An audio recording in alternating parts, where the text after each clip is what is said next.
Boa tarde a todos, meu nome é Sidney Amendoeira, eu estou aqui com o Gustavo, estou aqui com o Bruno e com a Paula. O Bruno do Semenzato, o Gustavo e a Paula do Budispa, e eu sei, eu tento ser boa pessoa, mas eu sou advogado, eu fracasso miseravelmente em ser uma boa pessoa. Então vamos começar aqui, nós vamos bater um papo sobre financiamento em franquia, tá? Não dá para ouvir? Não estão ouvindo? Estão ouvindo? Sim. Vocês ouvem ele? Eu não. Também? Ouve. Tá ouvindo agora? Boa? Alô? Fechou. Alô? Alô? Ouve o Bruno também? Boa. Também? Vamos testar. Paula, fala alguma coisa aí. Oi, vocês me ouvem? Boa, galera participativa. Obrigado, turma. Valeu aí pelo toque. Se não conseguir ouvir, me avisa, tá? Então vamos lá. Qual que é a nossa ideia aqui? A nossa ideia é bater um papo com vocês, porque hoje, no mercado cada vez mais competitivo e complicado, você conseguir financiamento é algo bastante difícil, ainda mais com as taxas que a gente tem vivido. Então, a gente pensou em trazer aqui algumas ideias de captação, tanto pela franqueadora quanto pelo franqueado. E pensando numa perspectiva macro, e só fazendo um introito aqui rapidinho, quando a franqueadora ela capta, na nossa opinião aqui, a gente entende que ela precisa ter muito claro por que ela capta, qual é a finalidade desse funding que ela está pegando, ela, franqueadora, né? Entender quem é esse investidor que ela está trazendo, o histórico desse cara, se ele é um cara que quer retorno num curto prazo, num longo prazo, né? Fazer uma pesquisa profunda de outras entidades onde ele acabou investindo, para que a gente possa ter um histórico desse tipo de investidor, né? Elaborar um baita plano de negócio que seja realista, ancorado na realidade e focado naquele negócio e criar, e aí tem tudo a ver com vocês franqueados, criar um plano de comunicação e de entendimento com a rede que seja altamente compreensível para a rede não se sentir temerosa com essa entrada de um terceiro estranho no negócio. Sidney, Fala. posso complementar Claro, aqui? por favor. E um último ponto super importante para a franqueadora é entender um pouco e planejar muito bem a saída de um eventual sócio também. Boa. E entender, né, se e como esse sócio desembarcando, ele pode ou não impactar a rede de franquias. Toda. E é preciso ter muito cuidado para que isso não aconteça. Então, Perfeito. Esse tipo de alinhamento é bom ter já na largada. Na largada, fundamental. Baita comentário, Bruno. E aí, pensando em vocês franqueados, que é o que nos interessa, né? No fundo, nós estamos aqui todos para ajudar vocês. E pensando em vocês, acho que a gente tem que fazer algo similar em alguns pontos, mas alguns pontos são diferentes. Então, você tem que entender o motivo da tua captação, você tem que deixar claro para o teu franqueador qual é o motivo dessa captação, entender quem é esse investidor e fazer a mesma due diligence que a franqueadora faz, você precisa fazer para esse investidor que você está trazendo para dentro da rede, né? Você precisa pensar no que você vai alocar esse capital e, mais importante ainda, não só ter esse plano de negócios, como você entender qual é o impacto que isso tem, né? Qual é o impacto que isso tem no teu contrato de franquia. Quais cláusulas do teu contrato de franquia vão ser impactadas? Que lembrem-se de uma coisa, geralmente contrato de franquia são intuito persone, ou seja, são em caráter personalíssimo. Quando eu contrato com a Paula, por mais que seja uma PJ, por trás da PJ tem quem? Tem a Paula. Então você não pode trazer quem você quiser para dentro da rede sem que a franqueadora embarque junto com você nessa mesma perspectiva. Então isso é importante, é um viés que o franqueado tem que ter muito diferente daquele da franqueadora. E em que medida o contrato de franquia vai ter que ser alterado para dar conta disso. E aí, começando aqui, e aí eu vou abrindo a palavra para a gente discutir, o mais comum, turma, o funding é o empréstimo bancário, vocês sabem disso, tanto quanto eu. Qual é o problema do empréstimo bancário? Hoje, juros na estratosfera, estávamos eu e Bruno conversando antes, estávamos falando do quê? 25%, pensando, né, numa média grosseira de mercado, um valor estratosférico horroroso, que torna, às vezes, o crédito inviável, uma série de garantias que às vezes vocês não têm, e aí o banco vai na garantia pessoal, e aí você, vamos lá, você monta uma PJ para limitar o teu risco ao capital social, você dá um aval, uma fiança, você acabou de botar todo o teu patrimônio de uma vida ligado àquele empréstimo para aquele negócio. E aí você não quer fazer isso. E mais, o empréstimo bancário, ele exige do tomador conhecimento que, na nossa opinião aqui, o tomador não tem necessariamente. Ele não entende a estrutura, às vezes, do negócio que é feito, o contrato é altamente complexo, de difícil entendimento, ou seja, é tudo de complicado para vocês no dia a dia. e aí a gente quer trazer outras soluções. E tem no empréstimo Fala lá, bancário, às vezes ele aparece uma determinada instituição financeira que muitas vezes busca fazer parceria até com a franqueadora para oferecer crédito para os franqueados, mas tem um dificultador ainda adicional que muitas dessas instituições ela exige que o franqueado já tenha uma empresa previamente com geração de receita.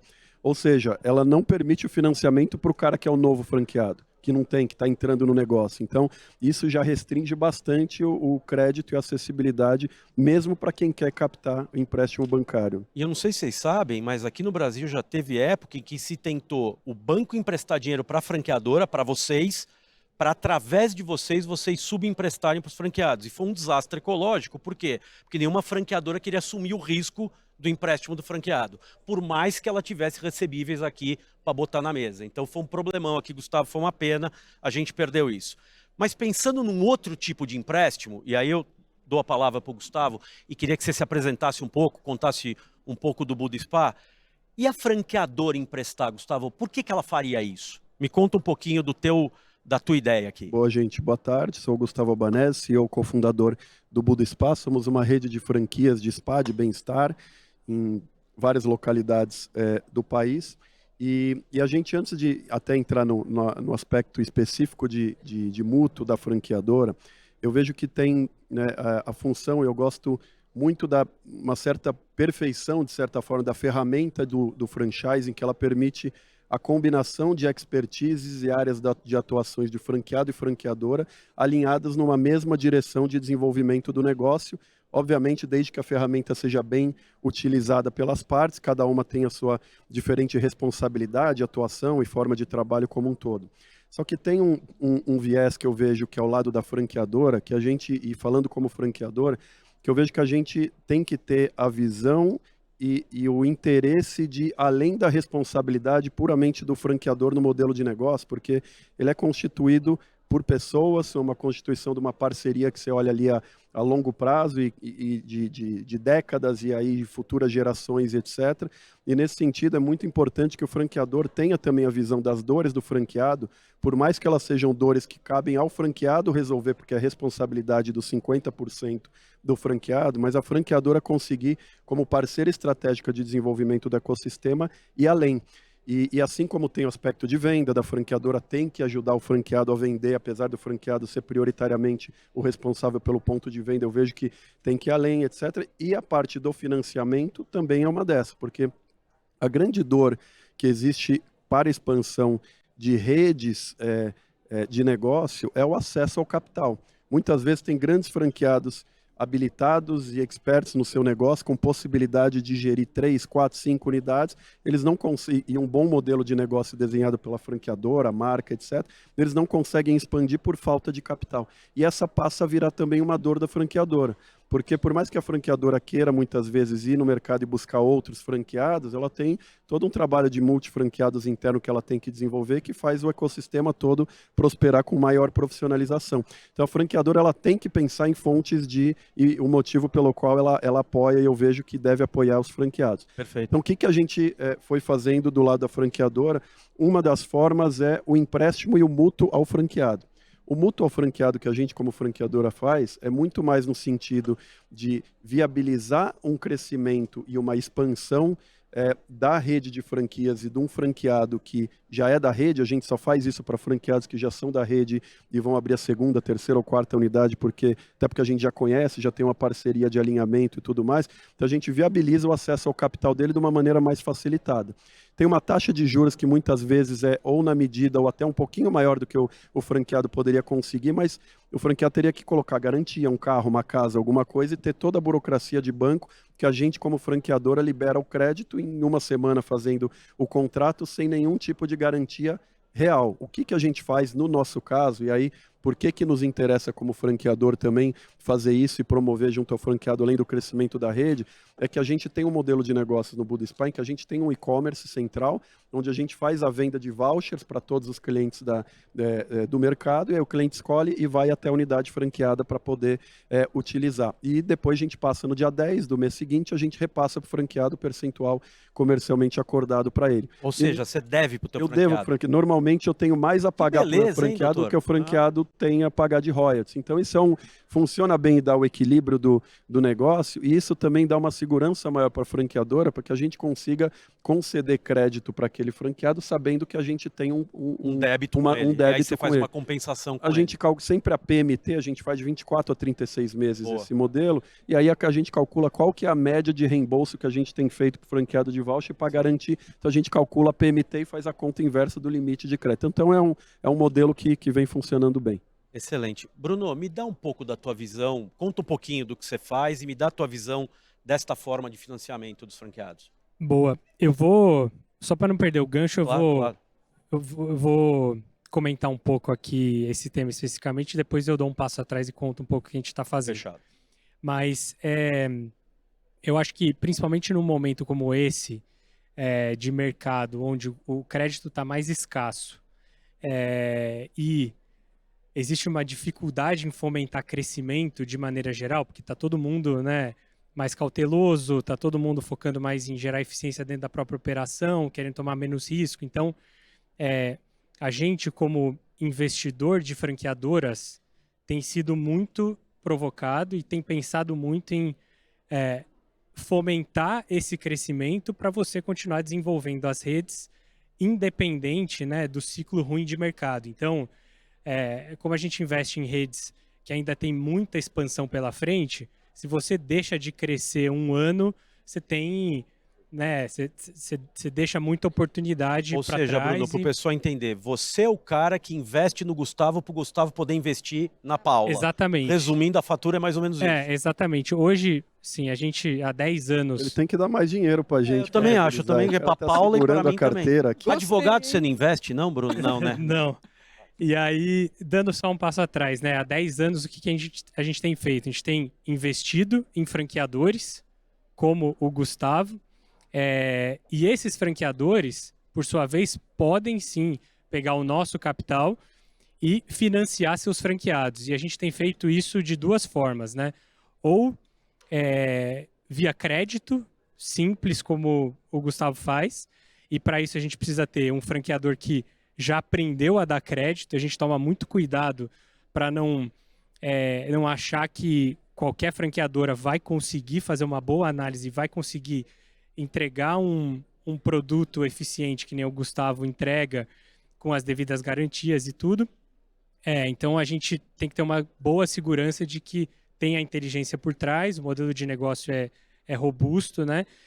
E a gente também tem financiado o crescimento de franqueados se associando a eles. Então, em algumas das empresas que a gente é sócio, a gente tem ou um programa de JVs, então... Joint Venture, sociedade direta. A empresa, ela cresce fazendo sociedade com os franqueados, em alguns casos meio a meio, 60-40, 70-30, então é muito caso a caso. Sempre com cuidado de que o negócio tem que parar de pé fora do simples, então não adianta querer ter equity de uma franquia se você vai inviabilizar a operação no dia seguinte, porque você não consegue operar no simples. Então, seja crescendo novas unidades através de JV, seja injetando capital em grupos de franqueados que já existem na rede para eles continuarem crescendo. Então, esses dois modelos já têm funcionado. Onde a gente está gastando mais tempo hoje? A gente tem sido muito provocado para montar uma área de crédito dentro da SMZTO para financiar direto os franqueados, e principalmente os multifranqueados, porque o negócio que a gente faz, que é comprar equity em franqueadoras, é muito artesanal. Sim. A gente faz 2 investimentos por ano, Sim. Você precisa entender profundamente o negócio, ter muito alinhamento com o sócio, é um produto artesanal. Agora, no franqueado não, né? a maior necessidade de capital hoje no mercado é do franqueado, não é do franqueador. Perfeito. E a gente tem um bom entendimento de que a inteligência que a gente usa para avaliar as franqueadoras, que passa principalmente pela avaliação de franqueados, é a mesma que você precisa ter para emprestar dinheiro e prover crédito para o franqueado. Então, é um produto que está saindo do forno aí, acho que nos próximos anos a gente pretende Bruno, desculpa fazer mais. te cortar rapidinho, é que eu sou o gestor do timing aqui, né? Conta para o pessoal um pouquinho só, porque eu acho que interessa muito. quanto você tem de rede versus de multifranqueado nas tuas redes? Você tem esse número de cabeça? Assim? Tenho. A gente hoje tem 5.000 unidades, aproximadamente, na base. 60% dessa rede está composta por multifranqueados. A média hoje de unidades por multifranqueado do grupo é de 3 unidades por multifranqueado. E a gente tem um objetivo de aumentar a nossa exposição e aumentar a concentração para esses bons operadores. Ela ainda é pequena, nem todos os negócios que a gente tem no portfólio são negócios que fazem sentido para grandes franqueados, mas na medida do possível a gente quer aumentar isso. E um dado interessante é que nos últimos 5 anos, o percentual da nossa expansão que vai para multifranqueados tem aumentado e é uma tendência assim... Em relação a novos, né? Comparando novos com Em relação a novos. Então, em 2021, a gente vendia, sei lá, crescia 800 unidades por ano. Dessas 800, 20% era para franqueados da própria base. Hoje, esse número está em 50%, mais ou menos. Então, ótimo.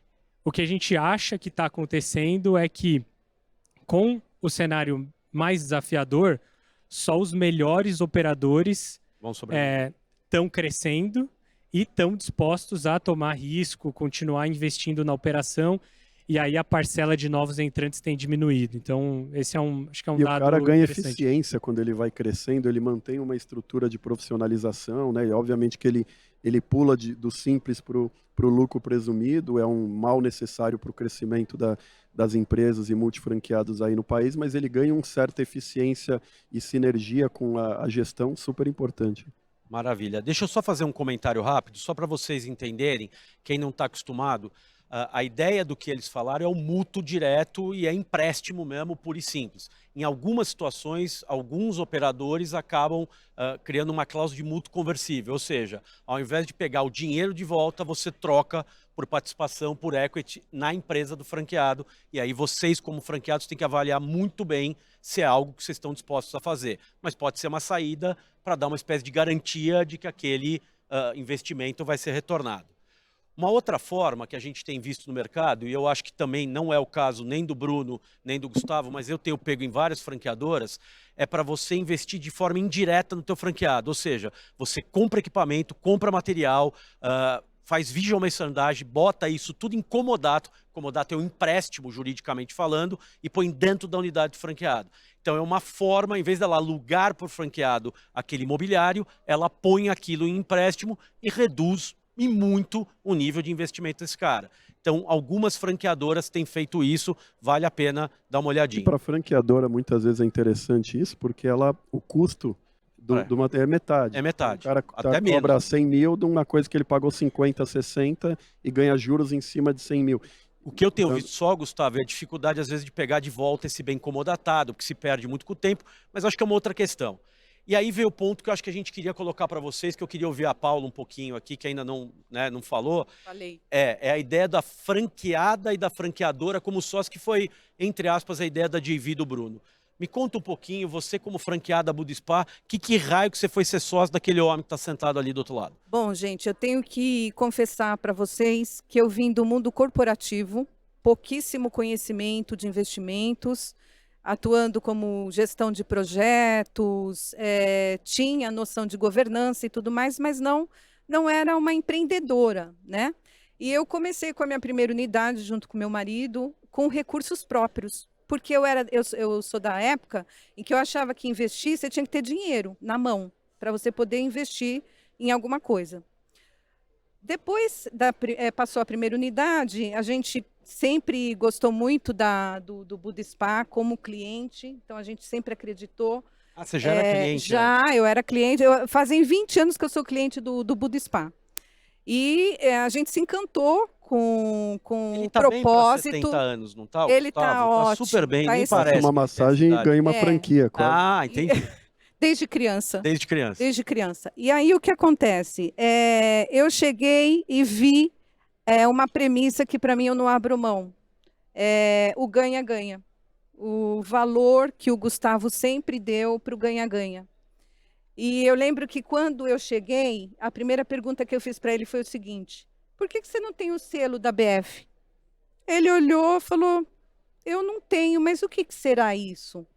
Ele foi lá, procurou saber, depois ele até recebeu o selo, mas são esses vieses, esses pequenos detalhes que faz você ter a confiança para fazer um negócio e pensar em crescer juntos, né?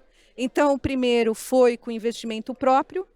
O segundo, por mais que eles tenham falado de empréstimo bancário, eu fiz, tá?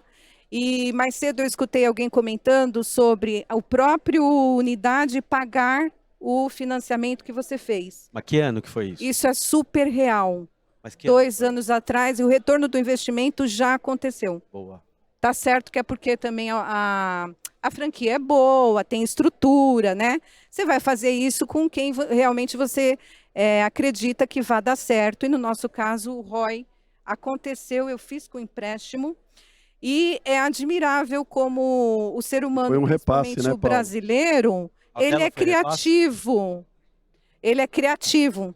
Porque quando eu pensei, bom, já foi recursos próprios, já fiz empréstimo, agora não tenho mais jeito, né? Não, vem aqui, vamos fazer uma sociedade, né? Onde a gente divide o risco, investimento. Eu falei, ué, não é que dá mesmo para pensar em crescer dessa forma? Como é que é a participação de vocês? Porque ali nós estamos vendo o slide que ele trabalha entre 51 e 65. A tua, você sabe, você lembra como é que é? 49, 51, né? Que 49... é majoritário, o Gustavo é o majoritário, eu sou 49. A gente tem a operação, meu marido está aqui, a gente não faz nada sozinho. Cadê o maridão? Nossa, né? O cara tá lá no fundo. Ele está aqui.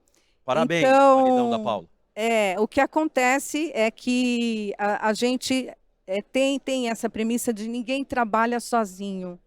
E todo mundo ganha se a gente tem o mesmo propósito, tem um foco naquilo que realmente a gente quer fazer. Então, nossa, maravilha. E tem dado certo?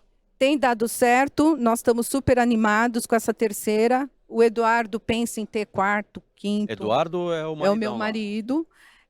E a gente usa esse empreendedorismo dentro de casa, né? Porque eu cuido da parte financeira, cuido de gestão de pessoas. São os filhos? E a minha filha cuida do marketing local. Sim, mas você gere pessoas, os filhos e os funcionários também. Sim, a gente gere todo mundo, né? Ah, maravilha. Lá em casa também. Eu não estou gerindo nada lá, Bruno. Não sei você. Deixa eu falar uma coisa rapidinho e fazer uma pergunta para todos. Eu, como advogado, eu tenho uma pulga atrás da orelha com franqueador e franqueado como sócio. Porque aí a gente deixa de ter uma relação só e passa a ter duas. Né? Você é franqueada do Gustavo, uma relação, e você é sócia do Gustavo. Aí a parte societária está mil maravilhas, a franquia está mais ou menos. Ou ao contrário, a franquia está bombando e a parte societária não está boa. Como é que vocês veem isso aí? Me ajuda a explicar isso para o pessoal. Super importante esse ponto. E a gente tem claramente essa visão dos riscos envolvidos, mas a gente foi criando mitigantes aí ao longo do negócio. Primeiro, bom, é uma outra entidade, é uma holding de investimento que a gente tem para fazer essas operações que a gente criou. A franqueadora, não é uma outra entidade para isso. É uma outra empresa de investimento que a gente criou esse modelo que a gente chama de unidades híbridas. Então, é uma unidade em que a franqueadora, que não é franqueadora, é uma holding nossa com os sócios em cima, participa de operações franqueadas. Mas o que a gente criou para mitigar esse problema ou esse risco aí desafiador de relação? Primeiro, a base do nosso negócio e o propósito do Buda Spa e as relações e conexões que a gente tem através do negócio, que são as relações de parceria humanas, de entrega do sentir-se bem, a base como a gente se relaciona, isso é a premissa do nosso negócio. E a partir do momento em que a gente está evoluindo com a rede, vê que tem franqueados bem alinhados com a nossa visão, com a forma de trabalho, a gente aí fala... Deixa eu fazer uma pergunta rápida. Quanto tempo ela era tua franqueada quando você resolveu ser sócio dela? E ela seu? 3 anos. 5 anos já fazia? 5 anos. 5 anos da grande. Não sabe nem quanto tempo você está com ele. Não, mas é que ele está expandindo demais, ele não para, ele não tem sossego. É bom para todos. Então, 5 anos. E quantos tem no formato da Paulo? Então, olha só. Não, o formato da Paulo está começando agora. Porque o que a gente faz? Primeiro, a gente não faz esse modelo de unidade híbrida com novos franqueados. É só com franqueados que já são da rede, que a gente já conhece. É o primeiro ponto mitigante. O segundo ponto é a operação e a gestão é inteira da Paula e do Eduardo. A gente não interfere em nada, ou seja, é uma franquia pura, realmente. O que a gente faz como franqueador ou como participações que a nossa empresa, a gente coordena e controla o financeiro. Quantos a pagar, quantos a receber, esse daí é o controle financeiro, como um fundo de private equity, por exemplo, Você na segue gestão. a mesma linha de private equity que nem o Bruno, é o que você mesmo. faz, mais ou menos, também, não é? Desculpa te cortar, mas de novo, né? Eu sou o gestor implacável do tempo, vai. Sim. Me ajuda aqui, Bruno. Posso só fazer uma pergunta pro Gustavo? Pode fazer quantas você quiser. E aí depois eu comento um pouco. Só para mim que não. Como é que vocês regulam uma eventual saída, ou o que é o horizonte, né, dessa sociedade? Você, como franqueadora, você tem um horizonte para ficar nesse investimento? Em algum momento você pretende vender o teu pedaço para Paula e para o marido, ou o contrário? Tem algum combinado de saída? Ou a ideia, o propósito principal é ser uma operação permanente. A gente não tem interesse em gerir operação própria. Aliás, os franqueados são muito melhores do que nós gerindo operações próprias. Então, a gente tem interesse em ter duas coisas. Uma, exposição ao fluxo de caixa da operação que vai bem. Por isso, a gente tem um franqueado parceiro e sócio. Segundo, a gente tem a fazer e ajudar na viabilidade de expansão dos franqueados que usam isso como uma fonte de receita. Então, a gente tem essa visão a longo prazo. Mas, é claro, tem um acordo de cotistas, tem as suas determinadas regras, determinada situação dá direito de saída de um e de outro, aí tem toda a governança em torno disso. Ótimo. Não, eu perguntei isso porque eu acho que é crítico você ter regra de saída. Regras claras, né? Regra de saída, porque tudo pode acontecer, né? Alinhado na entrada. E eu acho que um outro ponto crítico é ter esse alinhamento de longo prazo ou algum alinhamento já pré-combinado, né? Então, quando o jogo está combinado, olha, isso aqui vai ser uma estratégia de longo prazo para a franqueadora participar do resultado dessa unidade, fomentar crescimento, mas se beneficiar da gestão que é toda feita pela franqueada, eu acho que isso é 80% já eliminou 80% dos problemas. Tem até uma cláusula que diz o seguinte: se de repente eu não tenho mais interesse, o majoritário ele compra para depois ele definir quem ele quer colocar no meu lugar. Perfeito. Eu não pego simplesmente e repasso para quem eu quero. Perfeito. O que garante que ele vai colocar alguém que tem a cultura, está alinhado, tem condições plenas. Tem que ter todas essas regras de governança padrão, senão a gente acaba, por qualquer desvio no futuro ou desinteresse de uma das partes, acaba prejudicando o investimento. Então, as regras são bem... Eu tenho vou dividir um aprendizado aqui que custou caro, mas ele foi um aprendizado muito relevante para a gente, né? Nesse sentido. A gente Tem investiu operações assim? em operações assim. A gente investiu em uma franqueadora, comprou uma participação, colocou um capital relevante lá. Essa franqueadora recomprou a maior parte das unidades, porque tinha sentido operar como própria e ela queria continuar financiando o crescimento dos franqueados. Num primeiro momento, ela recomprou um pouco mais da metade, então parecido com o que vocês fizeram, só que com um objetivo de, em alguns anos, recomprar o remanescente. Ela queria pegar E o franqueado fazer uma transição, eventualmente desinvestir.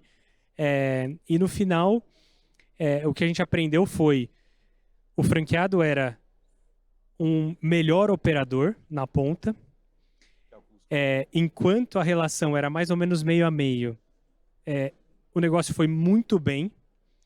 Quando o franqueado saiu 100%, a gente subestimou o quanto realmente o franqueado operava bem.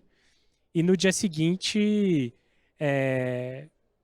a gente teve muitas unidades que demoraram para a gente conseguir botar time, formar gerente, realmente entender bicho. Como é que opera cada um no seu de norte a sul uma loja. Então, assim, eu acho que esse ponto do alinhamento de interesse, entender o que é o final da história e tentar, né, hoje incorporar esses aprendizados para que isso não aconteça de novo.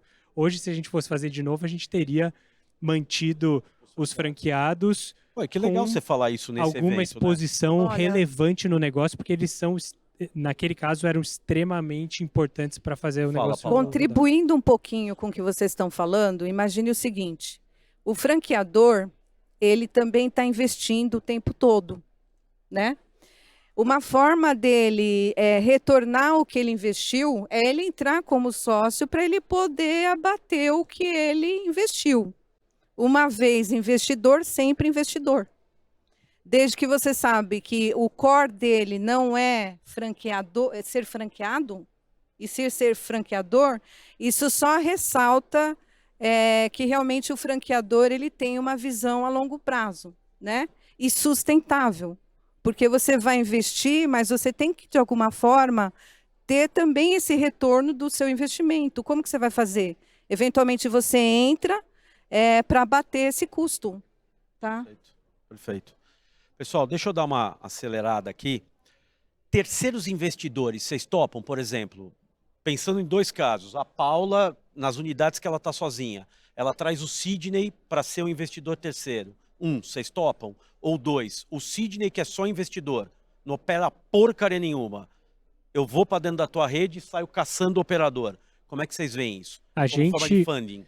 De maneira geral, a gente topa desde que a gente conheça quem são os sócios e desde que exista um sócio que é controlador, uma exposição muito grande, que pode trazer mais um ou 2 e se capitalizar dessa forma, com um cuidado que a gente já aprendeu também, que quando isso é feito com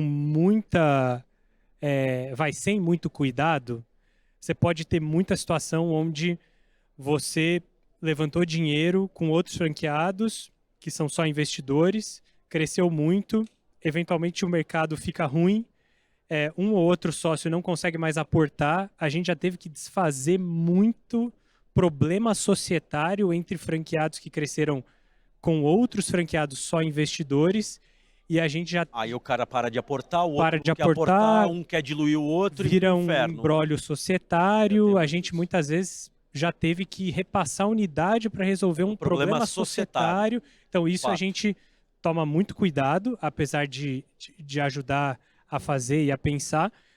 O que a gente absolutamente não faz e tenta evitar ao máximo são casos onde o franqueado traz muitos sócios, muitas vezes até ocultos e etc. Uma espécie de cota. Isso aí a gente é... Aí vocês são contra. A gente é contra. Gustavo, alguma Perfeito. Eu acho que assim, a relação da franquia, ela é com o operador. O operador é o cara que vai estar no contrato, que vai ter Paulo é o cara, né?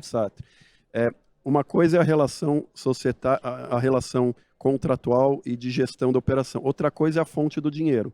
Outra fonte do dinheiro, ela pode vir de um terceiro investidor, que pode ter suas cotas. É claro que em mais de 90% das vezes, o operador ele é o majoritário no negócio. Tem algumas exceções, e aí a gente abre as exceções querendo entender por quê, porque não tem o capital inteiro, qual a relação do investidor com o operador, tem algum tipo de risco de relacionamento, às vezes aparece, bom, é meu namorado, mas peraí, e se separar daqui um ano? Então tem essas questões todas aí. Então assim, sim, a gente tem essa possibilidade de ter um terceiro investidor que ele tem a maioria das cotas da sociedade franqueada, desde que no contrato a relação seja com o operador. Para mim o que importa é a Paula. Quem está investindo nela é outra história, mas que a gente tem que analisar em conjunto. Posso fazer um comentário rápido nessa do namorado? Não estou rogando praga para vocês dois, tá? Mas imagine que você tem sociedades, e são várias no franchising, que são marido e mulher. Sim. E às vezes a relação do casal não dura tanto quanto a relação societária. Cara, a quantidade de situação que eu tenho no escritório, de problemas de repasse de franquia por conta de fins de relacionamento. Vai para o inventário muitas vezes. Então, de novo, hein? Não estamos matando ninguém não, tá? E quando morre, então pior ainda, porque aí os filhos começam a se matar porque ninguém se preocupa com cláusula de sucessão.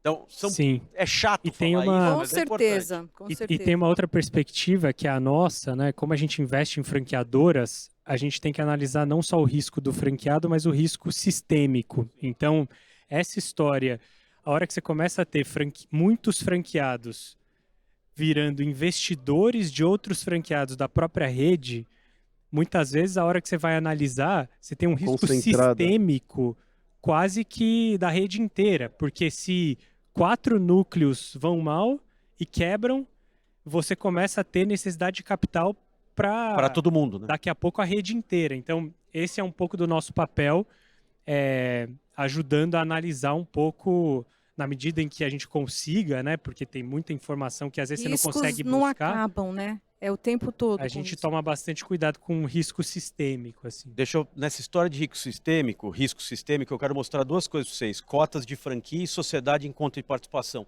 Não sei se vocês viveram isso. Mas olha, franqueados, eu sei que vocês são pessoas ultra empreendedoras, mas tem ideia que é a ideia de jirico, não tem? Não tem umas ideias de jirico? Vou explicar a ideia de jirico. Qual que é a ideia de jirico aqui? Eu tenho o Bruno e eu somos sócios numa operação. Aí eu preciso de investimento da Paula. Eu trago a Paula, mas não aviso para o Gustavo, meu franqueador, que eu estou trazendo a Paula. Ok? Porque o Gustavo não vai aprovar. Uma hipótese X. O que nós fazemos? Eu e Bruno, na nossa PJ, fazemos uma sociedade em conta de participação com a Paula. Ela é o tal, antigamente, sócio oculto. As pessoas mais velhas vão lembrar dessa história do sócio oculto, que não existe mais. Agora chama sócio participativo. Olha que chique, não é bonito? Sócio participativo. Mas do ponto de vista do Gustavo, a Paula está oculta. E aí o que acontece? De novo, a relação é o quê? Personalíssima. Eu não avisei o Gustavo. O dia que o Gustavo descobrir que a Paula está lá, o que o Gustavo pode fazer? Rescindir o contrato de franquia. Pior, é oculto até a página 2, porque você tem que informar para a Receita Federal quem são os destinatários. No caso, quem? A Paula. Quando isso bater no ventilador, o contrato de franquia vai para o beleléu. Então, isso tem acontecido direto e reto. Vocês têm visto isso, meninos? Não? Assim, ouvi falar algumas vezes, mas não vi acontecer ao olho nu. A olho nu, não? A olho nu. Mas sorte sua. Mas sei que acontece isso e é outra de cotas aí, né? A de cotas é pior. E você, Bruno? Eu tenho, assim, a gente tem visto muito negócio que nesse ambiente de juros baixo, de 2, 3 anos atrás, se financiou muito através de venda de cotas. E aí, para a gente é muito complicado, porque como é que você vai fazer um investimento numa empresa que tem centenas de sócios para cada uma das unidades? A gente muitas vezes não consegue nem diligenciar. Você viu que nós somos gongados tipo aqui? Ó, já estão batendo negócio. Palma lá. Deixa eu só explicar uma coisa rápida. Cota é tipo você sai vendendo cotas da tua empresa para terceiros que ninguém sabe quem é. Então é uma loucura.